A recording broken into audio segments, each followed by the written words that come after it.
Step number 1 in the 5 steps of hypothesis testing is to select the appropriate statistic. If you are enrolled in either a seated or online version of Basic Business Statistics, you will find in the class Blackboard shell what I call the Bear Handout. Why do I call it the Bear Handout? Simply because there's a bear on the cover. It is a handout that explains hypothesis testing. Inside of this handout, you'll find examples of choosing specific statistics, testing assumptions, or what type of test you should use. Now you may wonder, why the bear on the hypothesis testing handout? First of all, the bear has nothing to do with statistics.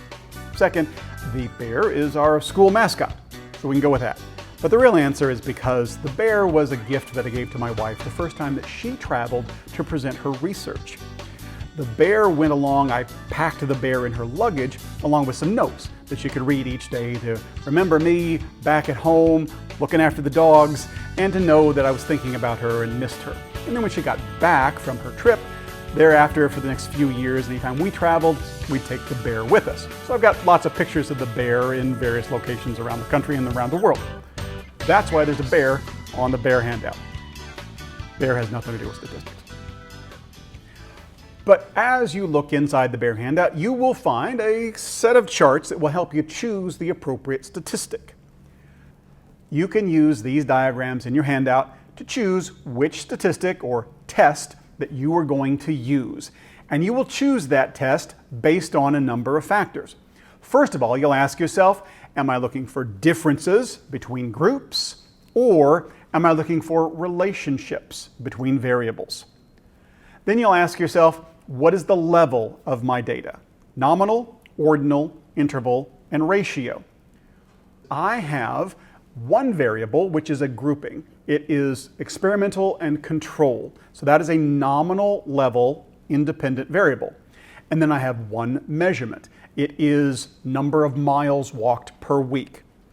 With a nominal independent variable and a scale dependent variable, we have the setup to do a t-test. But we shouldn't just rush ahead into doing that t-test until we have tested the assumptions for the test that we're going to use. Do our data meet the assumptions for that test? Such as, do the samples, do the two groups, have equal standard deviations? We'll learn how to test for things like homogeneity of variance.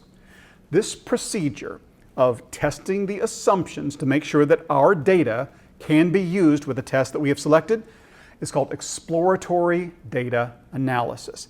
And it should be preparatory to any test that you run. You should always check your data. Make sure the data meet the assumptions for the test. If they do, you're golden. If not, you need to either change the test or perhaps do something different with your data. I have to tell you that step number 1 is going to be the simplest step that we're going to learn. For one, when I give you data for learning purposes, the data are going to be cleaned, the assumptions are going to be met, unless I'm specifically trying to show you how to address assumptions that have not been met. You can trust that you have good, clean, complete data. That's going to make it more simple. And the second reason why it's going to be simple to choose a statistical test is the answer to what test we are going to choose for these lectures is always going to be, what test am I teaching you right now? If we're learning about t-tests, the answer to step number 1 will be t-test. If I'm teaching you about ANOVA, the answer will be ANOVA. However, in the real world, you will have no such luck. You need to know how to distinguish between the research designed for t-test versus ANOVA versus correlation versus regression. That's why we do exploratory data analysis. In this basic business statistics course, we're going to learn 3 types of hypothesis tests. We will learn the z-test, where the population standard deviation is known. And then we will learn a variant, the t-test, in which the population standard deviation is unknown. This is the more common test we would use in this circumstance. And then we will learn a proportion test, using population proportions with a normal distribution. Let's see if we can apply step number 1 with our baby weight example. Let's examine our data to see what kind of test we should choose. For our baby weight example, we have a sample mean of 11, which either represents the world population average of 7.5 or some as of yet undefined, unknown other population.